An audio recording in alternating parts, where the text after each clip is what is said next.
Mark my words, AI is far more dangerous than nukes. A head transplant.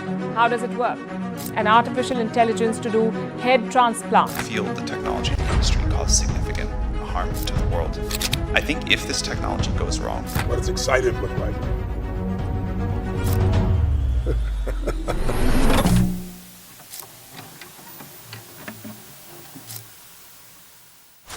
जब से computer generate हुए हैं, they are just advance machines which can execute exact instructions जो उनको user के द्वारा दिए जाते हैं। बट अब कुछ ऐसा हो रहा है जिस पे विश्वास करना थोड़ा मुश्किल है कि अब कंप्यूटर ने सीखने, सोचने एंड बात करने की क्षमता को हासिल करना शुरू कर दिया है। ठीक हमारी तरह वो अब क्रिएटिव वर्क भी कर सकते हैं जो पहले सिर्फ ह्यूमंस कर पाते थे। इस टेक्नोलॉजी को हम जनरेटिव एआई कहते हैं। हो सकता है आपने इस टेक्नोलॉजी को यूज़ भी कर लिया हो चैट जीपीटी टाइप के प्रोडक्ट्स के जरिए। बेसिकली अब इंटेलिजेंस वो सर्विस की तरह अवेलेबल है। जस्ट लाइक कि पूरी दुनिया का ज्ञान एक बॉक्स में फिट हो गया है, उससे कोई भी कुछ भी कभी भी पूछ सकता है। जिस फॉर्मेट में चाहो उस फॉर्मेट में वो आपको आपके क्वेश्चन का आंसर देगी। सर्च इंजन आपको वो डाटा लाके देगा जो उसके पास है, बट ये इंटेलिजेंस सर्विस आपको वो डाटा लाके भी दे सकती है जो उसके पास नहीं है। वो एग्जिस्टिंग डाटा को यूज़ करके आपके क्वेश्चन का जवाब देगी। इट्स नॉट परफेक्ट, बट अगर आप इन जेन एआई प्रोडक्ट्स को यूज़ करोगे तो आपको पता लगेगा कि ये प्रोडक्ट्स काफ़ी ज़्यादा कैपेबल है और इसमें हर दिन एक्सपोनेंशियल रेट से इम्प्रूवमेंट हो रही है। ये कोई छोटी बात नहीं है। इस टेक्नोलॉजी का असर हर बंदे और बिजनेस पे हो रहा है जो इस दुनिया में अवेलेबल है, आइदर पॉजिटिवली और नेगेटिवली। इस वीडियो में हम जनरेटिव एआई के बारे में पढ़ेंगे इन प्रैक्टिकल टर्म्स, बिना किसी ओवर एग्जैजरेटिंग के। जितना बेहतर आप इस टेक्नोलॉजी को समझोगे उतना एज अ पर्सन और अ बिजनेस बेटर रहेगा to survive in this age of AI. मान लो आपके पास एक सर्वेंट है आपके घर के अंदर।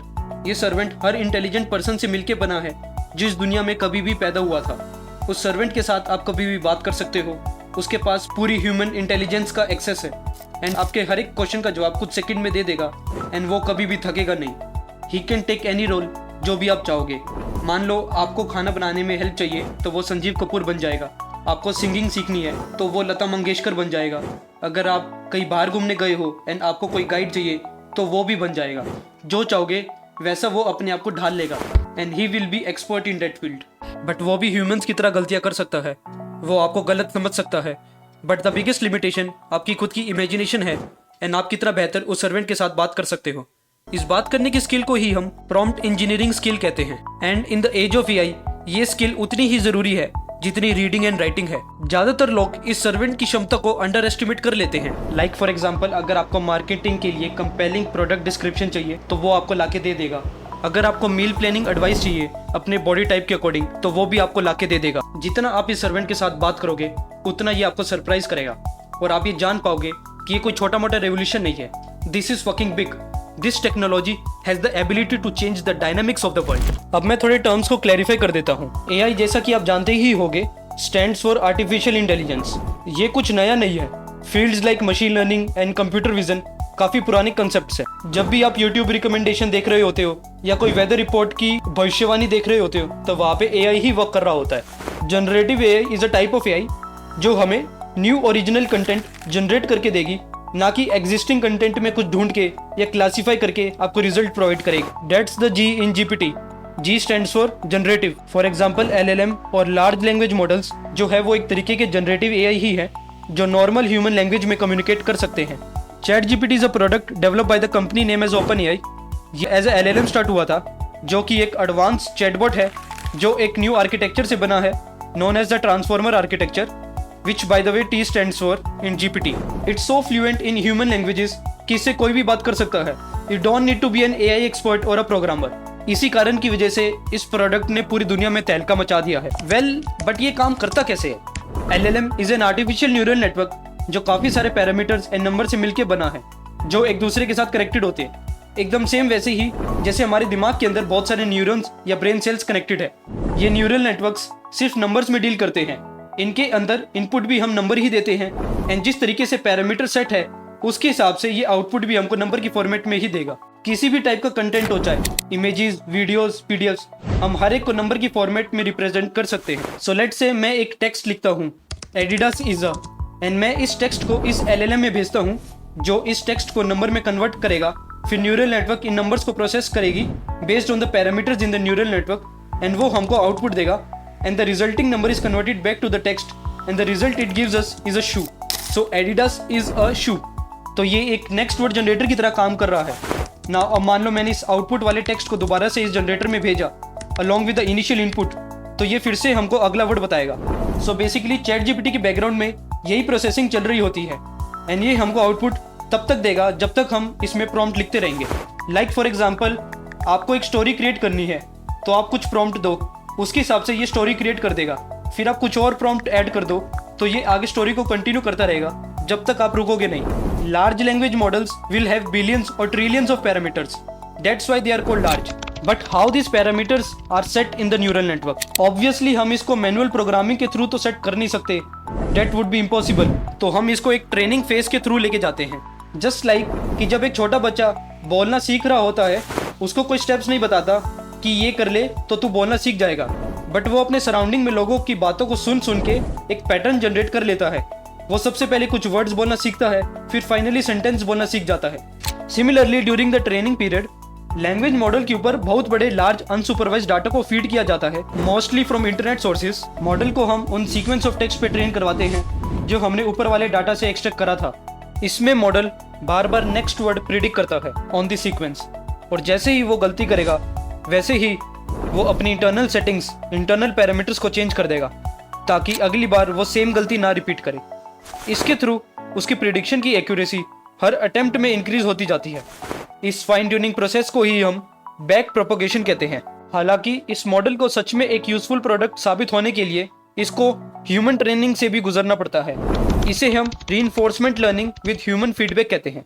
इस लर्निंग के अंदर ह्यूमन मॉडल के आउटपुट को इवेल्युएट करके फीडबैक देते हैं, जिसको यूज करके मॉडल अपने इंटरनल पैरामीटर्स को करेक्ट करता है। दैट्स वाई अगर हम मान लो चैट जीपीटी से पूछते हैं कि how to develop a bomb, तो वो हमको बताएगा नहीं।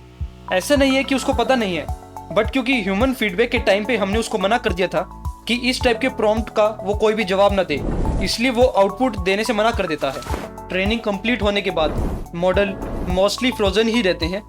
That's what P stands for, pre trained. But बाद में फर्दर फाइन ट्यूनिंग तो चलती रहती है कि एक बार मॉडल को ट्रेन किया, फिर उसको यूजर्स के लिए ओपन कर दिया, बट बाद में जब हमारे पास और डाटा इकट्ठा हो गया तो इसको और ट्रेन किया नए डाटा के साथ। बट आगे आने वाले टाइम में हमारे पास ऐसे भी मॉडल होंगे जो कंटिन्यूसली लर्न करते रहेंगे, ना कि उनको अलग से ट्रेनिंग या फाइन ट्यूनिंग प्रोसेस के टाइम पे ही ट्रेन करना होगा। जीपीटी सिर्फ एक लौता मॉडल नहीं है, इसके तरीके के बहुत सारे और मॉडल्स भी एग्जिस्ट करते हैं मार्केट के अंदर। ये सब के सब मॉडल बहुत ज़्यादा वेरी करते हैं in terms of speed, capability and cost. कुछ मॉडल को हम डाउनलोड करके लोकली चला सकते हैं, कुछ को हम क्लाउड प्लेटफॉर्म्स के ऊपर चलाते हैं, कुछ फ्री एंड ओपन सोर्स है, कुछ को यूज़ करने के लिए पैसे देने पड़ते हैं, कुछ को बहुत आसानी से यूज़ कर सकते हैं, कुछ को यूज़ करने के लिए बड़ा कॉम्प्लिकेटेड सा सेटअप करना पड़ता है। कुछ मॉडल सिर्फ स्पेसिफिक यूज़ केस के लिए बने होते हैं, बट कुछ जनरल पर्पस होते हैं कि उनसे कुछ भी सवाल पूछ लो। समटाइम्स कुछ मॉडल ऐसे भी होते हैं जो एग्जिस्टिंग प्रोडक्ट के साथ इंटीग्रेट होके आते हैं in form of extension. For example GitHub Copilot. आप बस इतना ध्यान रखो, आपको उतनी ही फंक्शनैलिटी मिलेगी जितने कि आपने पैसे दिए हैं। तो एक फ्री मॉडल में और एक पेड मॉडल के आंसर में काफ़ी डिफरेंस होता है। मार्केट में काफ़ी तरीके की जेनएआई प्रोडक्ट्स अवेलेबल है जो डिफरेंट फॉर्मेट में कंटेक्स्ट को जनरेट करते हैं। Like for example text to text, या टेक्स्ट टू इमेज, या इमेज टू इमेज, या इमेज टू टेक्स्ट, या स्पीच टू टेक्स्ट, या टेक्स्ट टू ऑडियो, या टेक्स्ट टू वीडियो। तो कुछ भी पैटर्न लगा लो आप, हर एक पैटर्न का आपको आंसर मिल जाएगा। आजकल का trend multi modal AI products का है जो डिफरेंट मॉडल्स को कंबाइन करके एक सिंगल प्रोडक्ट में इंटीग्रेट कर देते हैं। स्टार्टिंग में लैंग्वेज मॉडल्स का काम सिर्फ नेक्स्ट वर्ड प्रिडिक्ट करने का था, ऐसा उसमें कुछ रेवोल्यूशनरी नहीं था। बट जैसे जैसे दे वर बिकमिंग लार्जर एंड उनको बहुत बड़े डाटा सेट पे जब ट्रेन किया तो उनका असली रूप दिखा।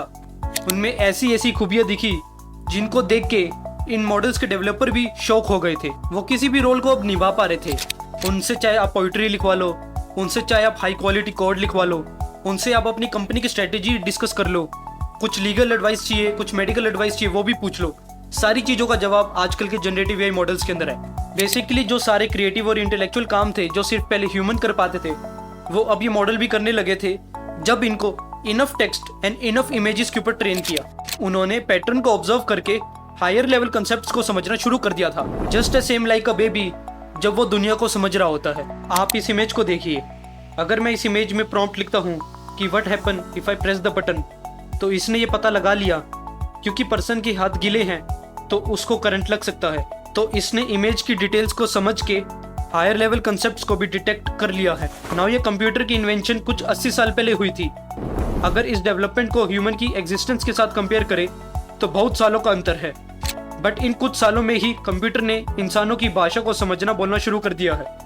वो आज के टाइम पे क्रिएटिव काम भी करने लगे हैं जो पहले सिर्फ इंसान कर पाते थे। इन कुछ सालों में कंप्यूटर की इंटेलिजेंस एक्सपोनेंशियल रेट से बढ़ रही है, बट उसी टाइम पे ह्यूमन इंटेलिजेंस में ऐसी कुछ इंप्रूवमेंट नहीं दिखी। हमें अभी भी ये नहीं पता कि कंप्यूटर इंटेलिजेंस का रेट ऐसे ही एक्सपोनेंशियल रेट से बढ़ता रहेगा या वो आगे जाके रुक जाएगा। ये एआई रेवोल्यूशन की खास बात ये है कि ये तुरंत दुनिया में फैल जाता है। इसमें रैपिड चेंजेस आने की वजह से लोग और बिजनेस इतना जल्दी इस टेक्नोलॉजी को अडेप्ट नहीं कर पा रहे हैं। वो पिछले वर्जन को यूज नहीं करते, इतने में तो नए वर्जन आ जाते हैं। मैंने देखा है कि लोग और कंपनियां एआई के बारे में अलग अलग माइंडसेट रखती है।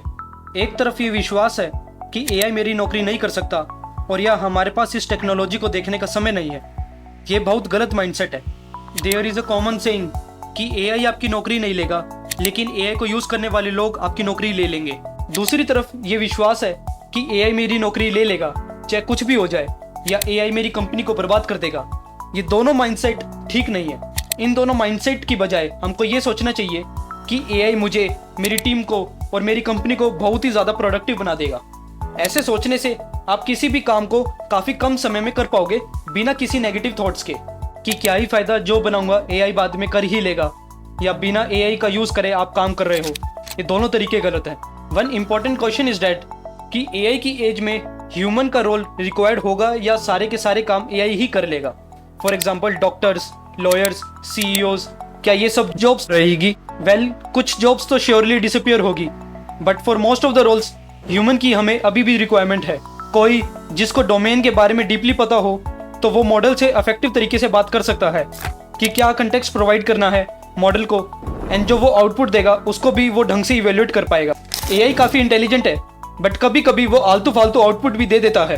तो उस टाइम पे ये पता लगाना कि प्रॉम्प्ट का रिजल्ट सही है कि नहीं, उसके लिए हमें अभी भी इंसानों की जरूरत है। लीगल, मेडिकल जैसे एडवाइस के रिगार्डिंग हम पूरी तरीके से एआई पे डिपेंडेंट नहीं हो सकते जब तक उसकी एक्यूरेसी 100% ना हो, which is next to impossible, और इफ पॉसिबल तो उसको अभी काफी टाइम लगेगा, बट तब तक एआई इंसान को रिप्लेस नहीं कर सकता। अगर आप इसके बारे में अभी भी श्योर नहीं हो तो just use the AI products, तो आपको पता लगेगा कि इसमें कितनी एडवांसमेंट हो चुकी है और ये आपको रिप्लेस कर सकता है कि नहीं। फिर आप इसको अपनी जॉब के साथ कंपेयर करो कि आपको कहाँ कहाँ पे एआई को इन्वॉल्व करना है अपने काम के अंदर। ये बहुत ज़रूरी है कि आप मॉडल और प्रोडक्ट्स के बारे में अंतर समझो। आप प्रोडक्ट के साथ इंटरेक्ट करते हो जो इंटरनली मॉडल के साथ इंटरेक्ट कर रहा होता है।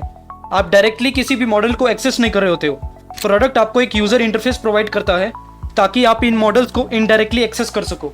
आप यहाँ पे खुद के प्रोडक्ट भी बना सकते हो जिसमें आप पब्लिक एपीआईज का इस्तेमाल करके मॉडल्स को अपने प्रोडक्ट में इंसर्ट करोगे। अगर आपको जनरेटिव एआई को इफेक्टिवली यूज करना है तो आपको प्रॉम्प्ट इंजीनियरिंग स्किल्स के ऊपर बहुत ज्यादा काम करना पड़ेगा। ये skill user and product developer दोनों के लिए जरूरी है। एज अ प्रोडक्ट डेवलपर आप यूजर के इनपुट्स को प्रॉम्प्ट में कन्वर्ट करके एक्सटर्नल जनरेटिव एआई मॉडल्स के साथ इंटरेक्ट करते हैं। आजकल के ज्यादातर प्रोडक्ट्स यूजर के प्रॉम्प्ट स्किल्स को आसान बनाने के लिए ही बने हैं। वो मिनिमल यूजर इनपुट से इफेक्टिव प्रॉम्प्ट को जनरेट कर लेते हैं। प्रॉम्प्ट इंजीनियरिंग की इंपॉर्टेंस को आप इस एग्जांपल से समझे। Find a hotel, find a hotel in Paris, find a hotel in Paris for a vacation, a 4-star hotel in Paris which has good reviews and is closer to major attractions. जैसा कि आप देख रहे हो, जितना मैं prompt को और इफेक्टिव लिखता जा रहा हूँ, इसके जो आंसर है वो और कंसंट्रेटेड और बेटर और इफेक्टिव होते जा रहे हैं। So this is the power of the prompt engineering skills. अगला step for the generative AI is the autonomous agents, जिसको किसी कंटिन्यूस प्रॉम्प्ट्स की जरूरत नहीं। उसको पूरा काम एक ही बार में आप समझा दो, उसको नेसेसरी टूल्स प्रोवाइड कर दो लाइक इंटरनेट, उसके बाद वो खुद ही देख लेगा पूरा का पूरा काम। बट इस पागल परिंदे को कुछ गलत करने को बोल दिया तो कई रोबोट मूवी जैसा हाल ना हो जाए। अंत में मैं यही कहना चाहूंगा कि जनरेटिव एआई एक नई टेक्नोलॉजी है जो क्रिएटिव एंड नॉन क्रिएटिव काम कर सकती है। ये हमारी लाइफ और इंडस्ट्रीज को बदल सकती है और नए तरीके से काम करने में मदद कर सकती है। लेकिन हमें इस टेक्नोलॉजी को सही तरीके से यूज करना होगा और ध्यान रखना होगा कि ये सबके लिए फायदेमंद हो। जनरेटिव एआई का फ्यूचर बहुत एक्साइटिंग है और इसमें काफी सारी नई अपॉर्चुनिटीज भी प्रेजेंट है। आइए और इस टेक्नोलॉजी का यूज एक बेटर और क्रिएटिव दुनिया बनाने के लिए करते हैं। That's all for this video. मिलते हैं अगली वीडियो के अंदर।